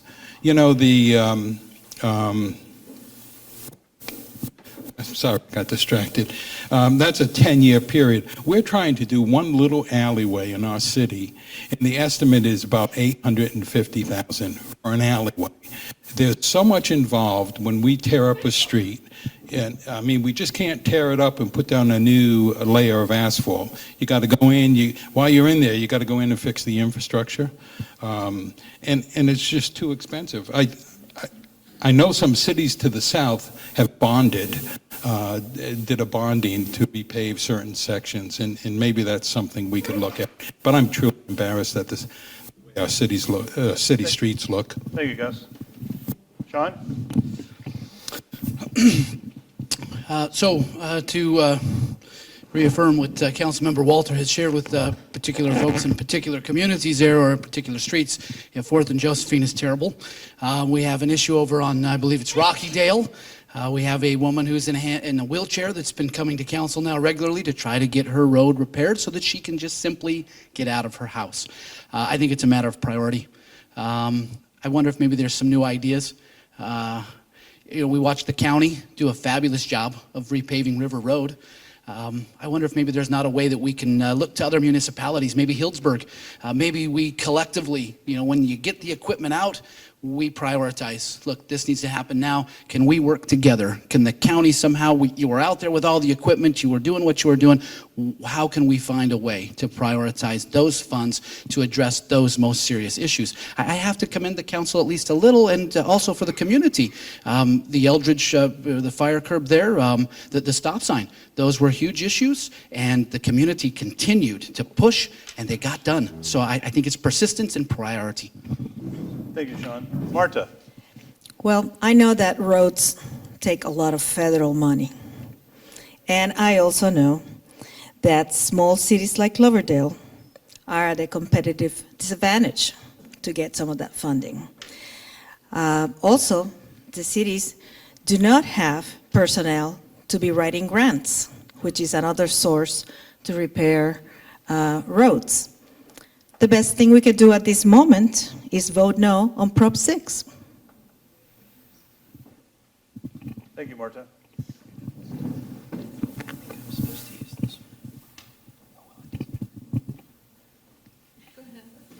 Oh, stereo. John started. Yeah. Okay. The Chamber of Commerce, Cloverdale Chamber of Commerce is allowed to participate and endorse various bills, various bonds, and we have worked with the city, and Marta made a mention that if you want to see your roads improved, one of the things you don't want to do, you want to vote no on SB 6, you want to vote, and David, you want to vote yes on SB 1. That will put gas tax money back into the counties, back into the cities, and you can go on the city's website, you can look at the Chamber's recent newsletter, we'll give you some examples of the money that's going to come back to do roads in our community specifically. I don't want to pass on any misinformation relative to the amount, but it's a substantial amount of money over the next, let's say, 10 years to help the city fund some of the roads. So vote no on 6, vote yes on 1. Next question. Everybody ready? So we talk again about economic development. We talk about jobs. We want to see more people come in the community. We want to see living wages in the community. One of the things that we haven't talked about whatsoever is the Alexander Valley Healthcare Center. That's going to bring in a few hundred jobs. We're talking about living wage jobs. We're talking about having the ability to service our community. We're all getting older. I see a lot of gray hair out there, like I see on my head, and we need medical services. Can you discuss, Jason, your feeling about the healthcare center and how you support that and move the project forward? I'm a very big proponent of having a state-of-the-art healthcare center here in Cloverdale. Currently, I work in the healthcare industry, and I know how challenging access is. And with Cloverdale having the opportunity to bring in a state-of-the-art healthcare center, you can seek the care that you need right here in Cloverdale without having to necessarily leave. Now, I will say everybody's insurance is different, and boy, we don't have time to get into that, but the option will be available to you to have your care here in Cloverdale. One of the things I love about the concept of its location is, pending the funding and pending getting it forward, on the same area of land, it's looking like we're going to be able to park a skate park. And to me, it just makes sense if I'm going to practice and bang myself up just a little bit, I got a state-of-the-art healthcare center. And as a parent of a child who I know is going to want to throw on that skateboard and probably, much to his mother, leave his helmet at home, I would feel good knowing that Cloverdale put its community first to bring a state-of-the-art healthcare center in. Thank you. Thank you, Jason. Michelle? I think this community's been fighting for a major healthcare center in town for ages, so it would be a benefit, major benefit. And if they can get the funding and move over there, that's the greatest place for it. So I'm all for it. Thank you. Michelle? Gus? Oh, thank you. We got a longer cord, huh? Yeah. Well, I think at next city council meeting on the 9th, the city council is going to be hopefully approving the lot line split so that Alexander Valley Medical will actually acquire the front end of that parcel so they can go ahead with their 40,000 square foot facility. And you're right, Ron, I think it is going to provide quite a few jobs because hopefully the county is going to move some of their health and human services facilities up here as well, so folks won't have to drive all the way down there. So yeah, I'm definitely in favor of it. I think we need it. Yeah, there's not much to say. Thank you, Gus. Mr. Beauvais, as we pass the cord back, this mic has been working. Yeah. It says green, it reads green. Oh, yep, looks like we're good. We're good? Yes, sir. Of course, I too am supportive of Alexander Valley Healthcare bringing that facility in. And Councilmember Walter is absolutely correct. Planning Commission has approved those lot lines.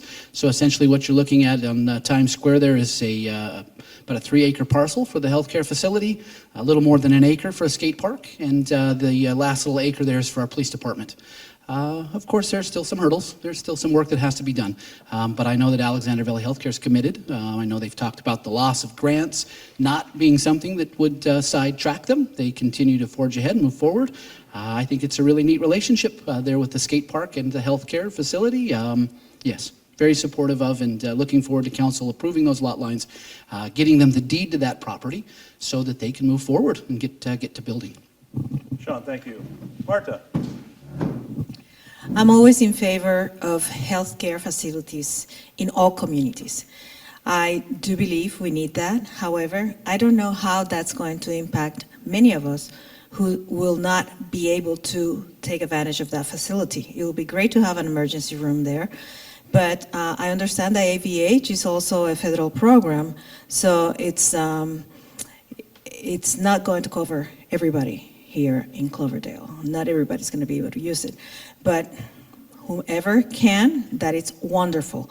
I think the facilities will also open space for other services, even if on temporary basis or on, what would you say, twice a week or so on, for other agencies in the county to come and serve some of our underserved population.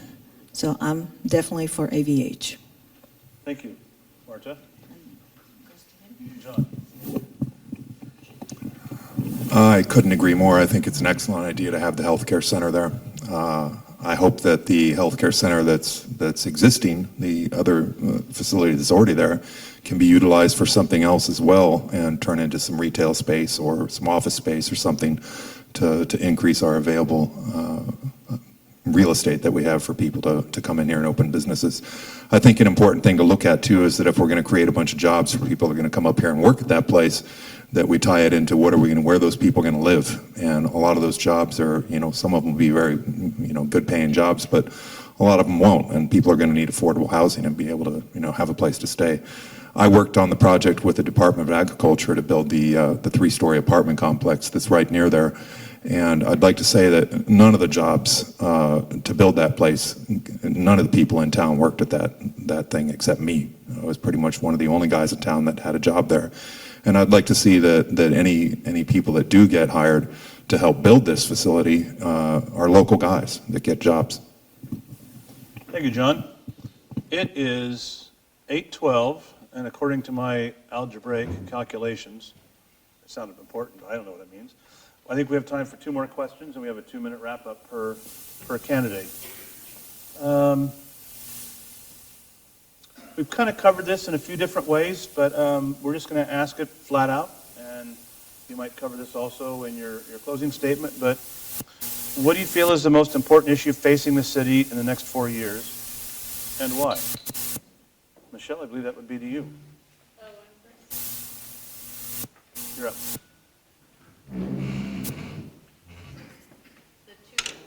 It says, what do you feel is the most important issue facing the city the next 4 years, and why?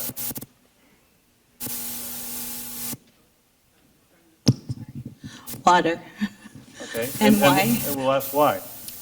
Well, because we've had to, restrict our water use. I think water needs to be protected. We need to make sure that we still get the water from up north, and that our water rights are not restricted.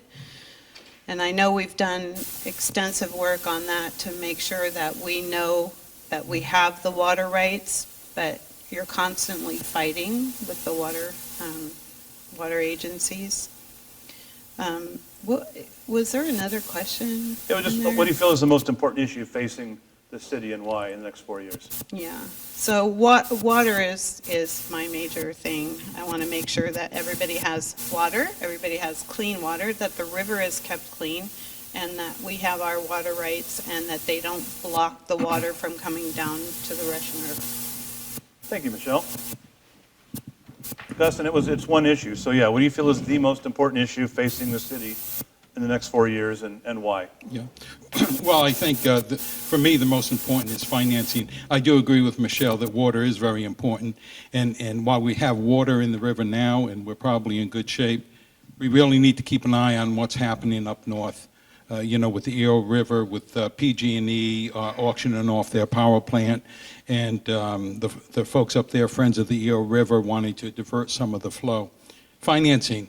The City Council has commissioned an outside consultant to develop a 10-year financial plan. And I think that's really important for us.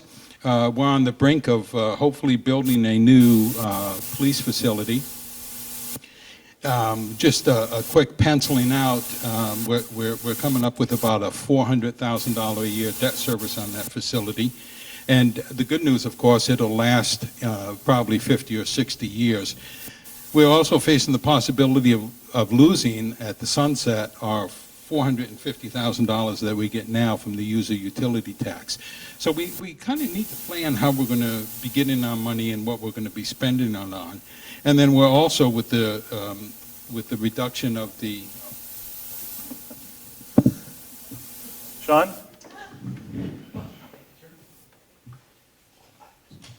Button on the bottom? As long as it's green. It's green. All right, you're up. I think for me, quite simply, growth.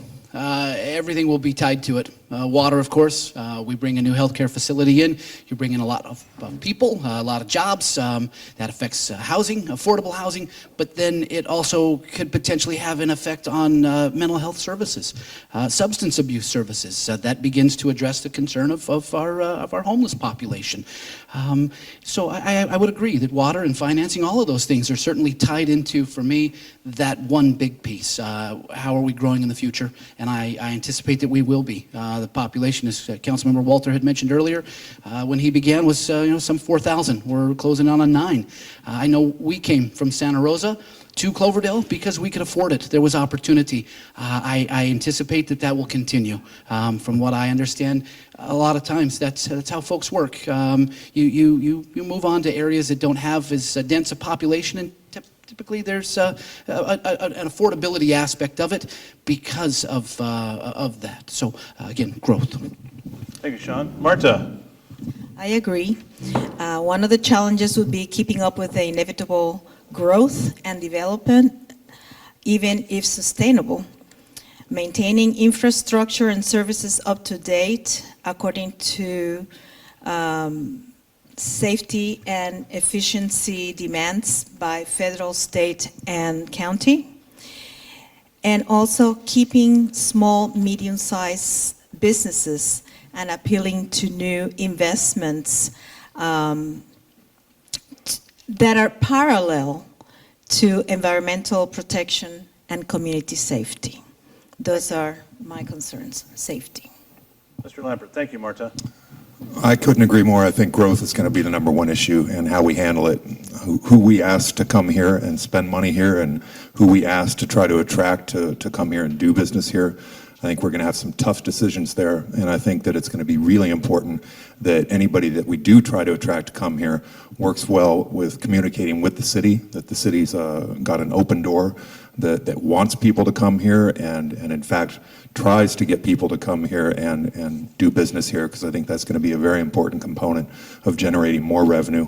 You know, with that, we're going to increase population. We're going to have to look at more housing that's going to be affordable for people that are going to work jobs that aren't going to be real high-paying jobs, but they're going to need to be here anyway to do these things. You know, people that clean houses, and people that empty trash, people that do some jobs that aren't the most glamorous jobs in the world, but they need to be done. Another important thing there is going to be that we're going to have to look at keeping our police department well-funded. As we get more population, we're going to have more problems. We're going to have, you know, an increased load, and they're going to have to do a bigger job. John, thank you. Last person, Jason. Thank you. Sorry. Growth, I absolutely agree. And I think the biggest issue with a subset within growth is community engagement. I think a lot of people are going to approach Cloverdale seeing potential opportunities here. And I want to engage the community the best I can to have an informed decision of the direction that Cloverdale wants to see this go in. I try my best to view this position as not only 1/5 of the leadership of this town, but an advocate for people who may not necessarily have the public speaking skills to want to go up and speak at a meeting, or just want to make sure that they feel heard on a more face-to-face basis. I find that water, growth, diverse income, these major issues can be addressed through the subset of community engagement. I'm really curious to see how many of my ideas might align or misalign with the people in the community, and how we can come together to find a favorable direction forward. Water rights are going to be a part of that dialogue. Conservation will be a part of that dialogue. Diverse income, to not rely on bond measures, will be part of that dialogue. Thank you. Thank you, Jason. All right. This is question 12. I think this is going to be our last question. I hope we've gotten most of your questions in the audience have put out here. Again, there's a lot of questions that overlapped, and hopefully within the answer session, they've addressed your concerns. After I ask this question, they'll have a couple of minutes to have their final statement. When we wrap up here, I can't speak for the candidates, but you should have some time to talk to them, interact with them if you'd like to, on a one-on-one basis. They have a lot of literature inside there you can pick up, and contact them via phone, email, whatever they've left for you to contact them and discuss your issues with at a one-on-one basis. But here's the last question. I found this probably pretty intriguing, and well, not pretty, but very intriguing. And having a couple of young children, not young, but in their 20s, we know that every vote counts in modern elections.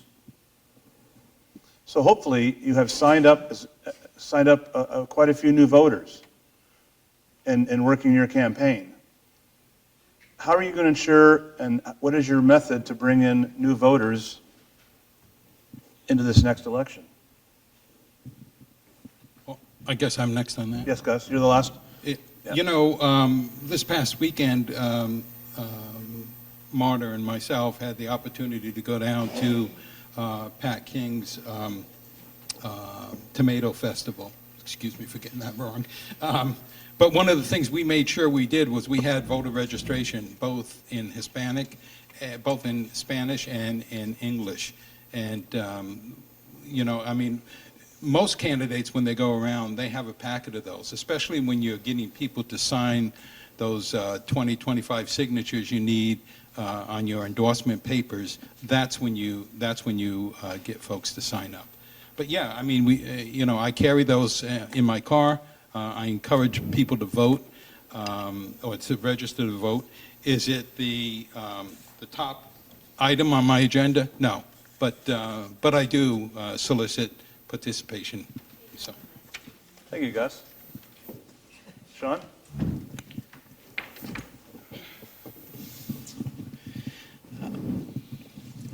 Well, I'm perhaps at a bit of an advantage here. I have a 20-year-old daughter who's registered to vote. I have a son who's closing in on 17, who's active there at the high school and brings an awful lot of his buddies around the house. Currently, that's a very hot topic around our place. We talk an awful lot about registering to vote, making a difference, getting involved, being active in your community. My wife and daughter both volunteer with the Sonoma County Registrar's Office. So yes, at home, yeah, boy, anything we can do. Questions, the door's always open. We'll sit down with you. We got voter registrations there at the shop. We'll get you online. So yeah, very important topic. And yeah, we're certainly doing what we can as often as possible. Sean, thank you. Marta? My literature has the deadline to register to vote. It also has a link to register to vote. That's one of my main priorities. I also carry with me registration forms, and I am talking to everybody about voting. I have been voting since I was of the appropriate age to vote. I have been an example of being an informed voter, and I continue to try to get people to be informed voters, to register and to vote, either by mail or in person. So I have also encouraged many people to host a registration table at different parts of the city. Marta, again, thank you very much. John? I've worked pretty hard on this one. You know, I worked on that apartment complex over there for the Department of Agriculture for the farm workers. And I went to each door, knocked on each door, and passed out a voter registration card and a little card with my information on it. I think the Hispanic vote is very underrepresented here in town. I've gone to the Los Pinos market. A lot of people call that the corner deli. I've eaten several tortas there. I've spoken with Aliquio, and he said thank you. I was one of the first council members or anybody that's run to come down there and speak with him about trying to get some people that haven't voted in the past to get out and vote. I read in the last election we had about 6,200 people voted in the last returns, and if there's about 9,000 people in Cloverdale, and we have, you know, around 3,000 people that haven't voted. So maybe all those doors I knocked on will change that picture a little bit. We'll see. Thank you, John. Jason? I think encouraging individuals to vote is something that all of us practice beyond campaign season. I know I have a brother who's about 5.5 years my junior, and he loves to give it a lot of this. He loves to have his 15-second opinion on everything, and I let him know the best way to go make your voice heard is to cast your vote in that ballot. And if we can spread the message and maybe resolve some of the apprehensions that individuals we know who don't register to vote for whatever apprehension they may have, if we address those as we see fit and make sure the conversation is comfortable. I try not to get pedestal-y, which is very, very difficult for me. I love to carry my soapbox around with me, but you know, I try and make the conversation as casual and as friendly as it should be, because voting is a privilege that we get and we should exercise it, but we don't want to necessarily beat people over the head with the issue. Sometimes it has the adverse effect. So keeping it casual is something I try and entertain. Thank you, Jason. Michelle, last speaker before we get into candidate statements. Well, I worked for elections for 20 years.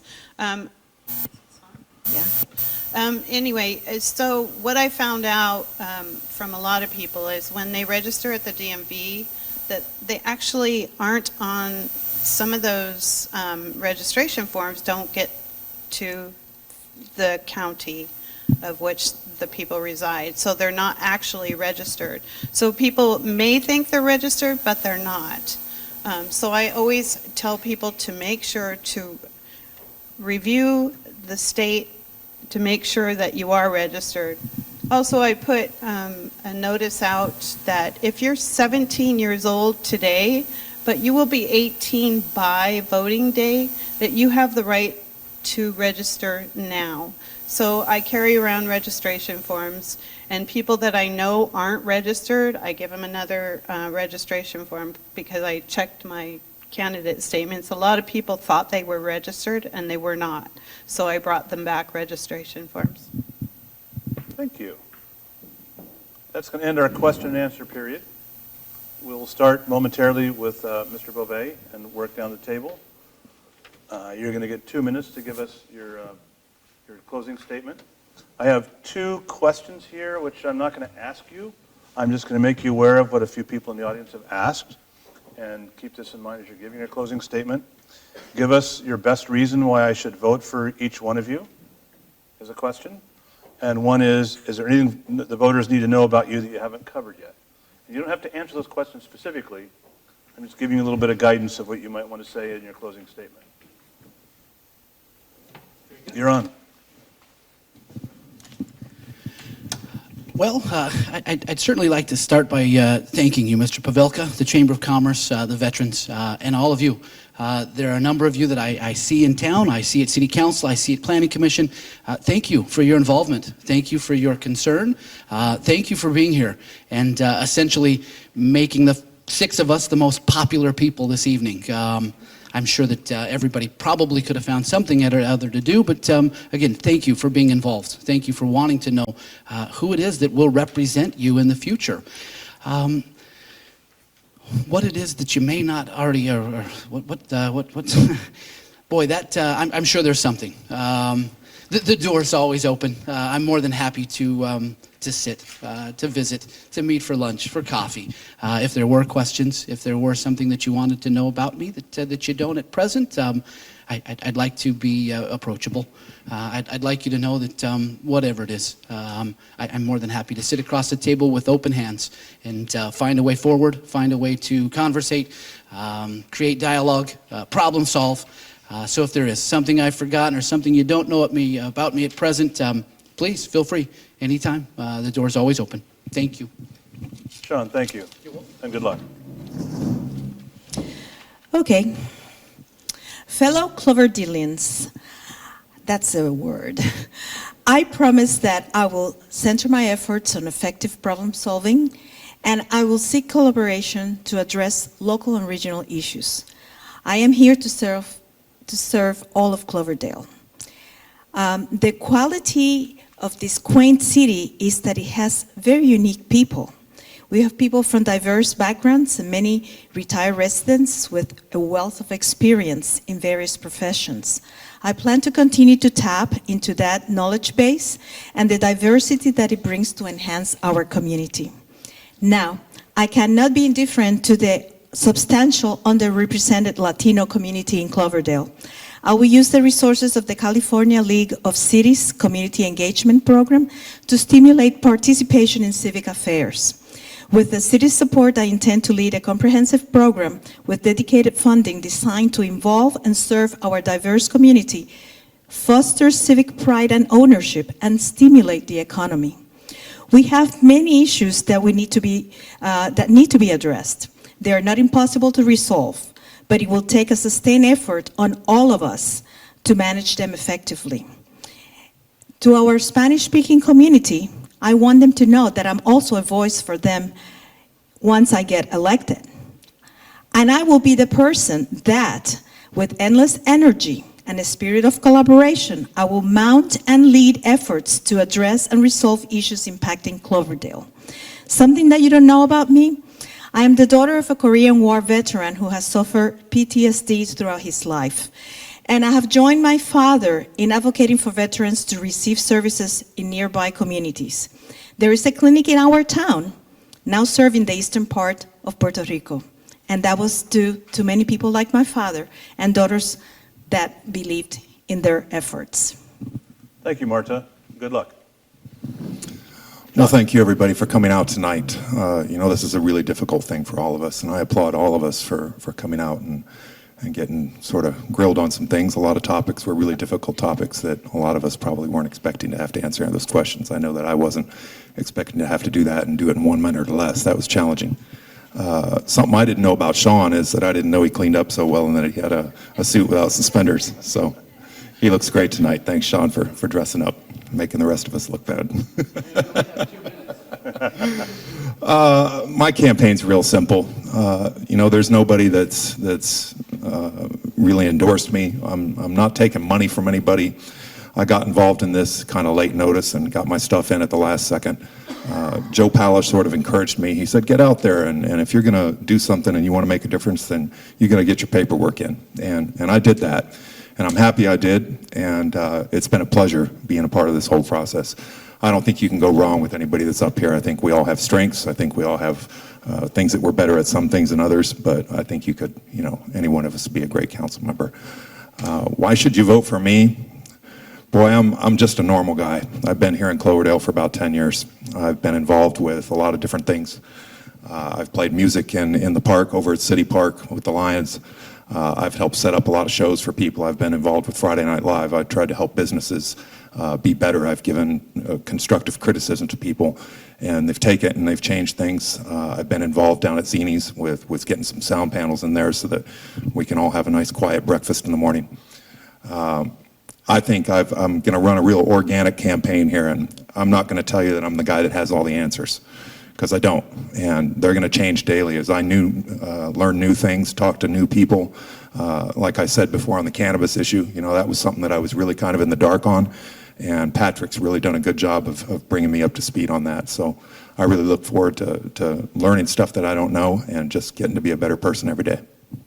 John, thank you and good luck. Jason. Thank you. Thank you all for being here. I want to take a moment. I have to do this. I want to acknowledge our timekeeper. It is not easy to be the bearer of bad news, and anybody who knows me knows keeping me under a minute is like putting it in my face. You're taking my job away from me. So with that being said, the answer is that I did my best to keep under a minute and respect the process of this evening. I want to invite you that you can always further that dialogue with me. My contact information is on the information you can find in the lobby. The last 2 years that I've spent on the Planning Commission after running a well, it's not pseudo, I didn't make it. You know, sometimes you have to come to terms with yourself. After running an unsuccessful campaign in 2016, I kept it out on the Planning Commission, and I reapplied to continue my term through 2020 should I not have to step down in the event that I become on the City Council. I feel ready to take this next step, and I feel that I have tried incredibly hard to not just tell you, but to show you that I am not a flash in this pan. I'm here for Cloverdale. My 2-year-old son will grow up here. He will go to school here, and I want to be a part of that. My dad told me so much growing up, but the things that he was able to show me through his example is what has framed the individual who has decided to stand before you today and ask you for this choice. And I'm asking you that if you feel comfortable, if I've said things that make you empowered to be a member of this team, and I'm going to say team because we need the community too. We need the feedback from the community. We need everybody to participate. And I hope I've encouraged you and helped you find some of the motivation to really get involved. And I hope come November 6th, that when the choice is yours, you'll feel comfortable to put my name on that docket. Thank you. Jason, thank you and good luck. Michelle. Citizen participation is paramount to our town's success and stability. Having participation and citizen involvement is the foundation of a healthy and prosperous community. We need more of this in Cloverdale. The city faces challenges, and at times these problems seem insurmountable. However, with the help of the community, businesses, clubs and organizations, and citizens, we have a history to get it done. We have focused too much time, energy, and money in opposition to the goals and need to focus on the solutions to the problems to make our town better for our citizens and businesses. It's time for us to rehash previous decisions that have hindered new and existing businesses and our community to move forward and focus on the solutions to make our town better for all citizens. My focus will be on the health and safety of residents, preservations of the vibrant community that respects our small town character and high quality life for all of our community, prudent fiscal policies and practices, a healthy natural environment, focus on conservation, open space, and climate protections and sustainability. I ask for your support. It won't be an easy race, but by working together, we can make sure that the things that we care about continue to have passionate advocate in the City Council. Michelle, thank you, and good luck. Oops. Gus, you're the Thank last you. one to speak. Oh, thank you. I just want to thank everyone for coming this evening. I'm really pleased to see a good turnout. I think we lost a few at halftime, but thank you for persevering with us. I want to thank the Chamber for putting this event on, and Gene, thank you for letting us use the Vets Hall. You know, it's been a privilege for me to serve on the City Council for 16 years. You know, Bob Jean once said to me, I don't know if most of you know him, but he once said to me he was the longest serving council member with 16 years. Well, I'm kind of trying to beat Bob at that, and I'm trying to go for 20. You know, I've got the experience, I've got the integrity, I've got the energy to keep doing this for another 4 years. So as a Vietnam veteran and a concerned citizen, I'd be honored to serve you again on the City Council. As the city continues to grow, we must remain vigilant to our core values. Please, no matter who's elected, no matter which three get to sit up on the dais, stay involved. Come to the City Council meetings. Come to the Planning Commission meetings. Tell us what you want, because that's the only way we know. So on November the 6th, I'd appreciate you voting for me. And what you don't know about me, Zoe Strickland from the Reveille sent me a couple questions to answer, and one of them is, what is the one thing that Cloverdalians may not know about you? Well, let me tell you, Cindy and I have 3 children, all grown. Our oldest is 50, and our youngest is 45. They both live back in Pennsylvania, our 2 daughters. Our son lives up in Ukiah. And believe it or not, we have a 16-year-old grandson who drives. And I don't know where the years went. 21 of those years were here in Cloverdale. And Cindy and I often say we wish we would have moved here sooner. We came here in 1998 on a vacation. We went home and we told the kids, who were all in high school getting ready to go to college, we're moving. And boy, were they mad. So here we are, and I love the town and I love serving you. Thank you. Thank you, Gus. Good luck. And I just have to say, when I read Ukiah, it ends with an H. You say Ukiah. I can't figure out how that goes. That's okay. First Amendment. I want to thank everyone that's here tonight. Hopefully, again, we got a lot of information. They're here to speak with afterwards. We got through a lot of questions. Our goal was 12. We got through 12, plus opening and closing.